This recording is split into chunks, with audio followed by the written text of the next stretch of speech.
you want to change the world, start off by making your bed. If you make your bed every morning, you will have accomplished the first task of the day. It will give you a small sense of pride, and it will encourage you to do another task, and another, and another.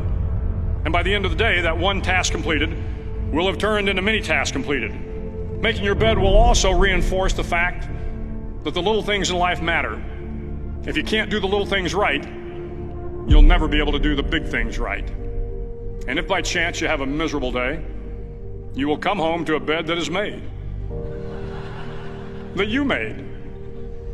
And a made bed gives you encouragement that tomorrow will be better. To pass SEAL training, there are a series of long swims that must be completed. One is the night swim. Before the swim, the instructors joyfully brief the students on all the species of sharks that inhabit the waters off San Clemente. They assure you, however, that no student has ever been eaten by a shark, at least not that they can remember.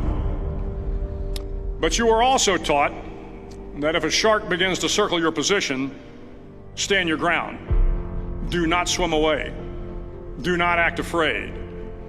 And if the shark, hungry for a midnight snack, darts towards you, then summons up all your strength and punch him in the snout, and he will turn and swim away.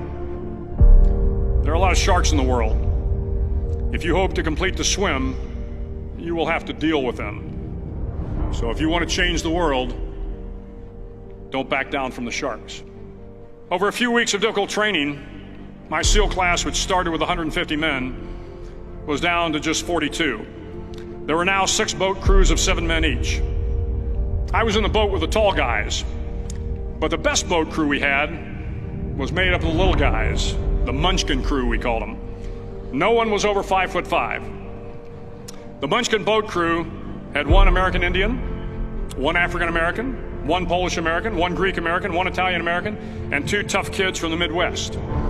They out-paddled, outran, and outswam all the other boat crews. The big men in the other boat crews would always make good-natured fun of the tiny little flippers the Munchkins put on their tiny little feet prior to every swim.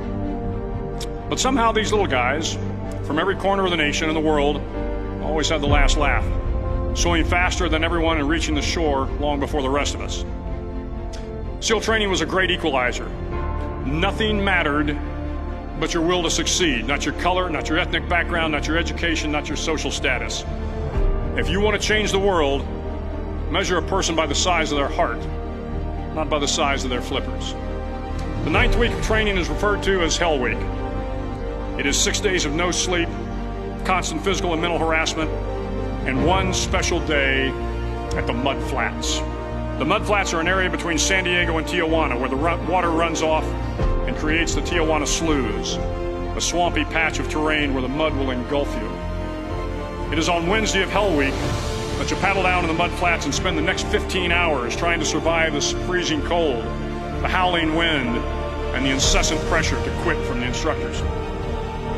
As the sun began to set that Wednesday evening, my training class, having committed some egregious infraction of the rules, was ordered into the mud.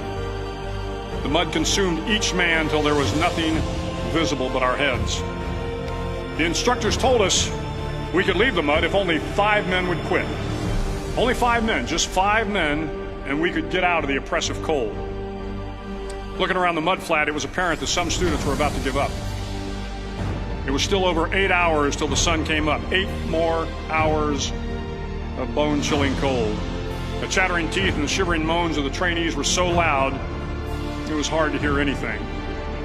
And then one voice began to echo through the night.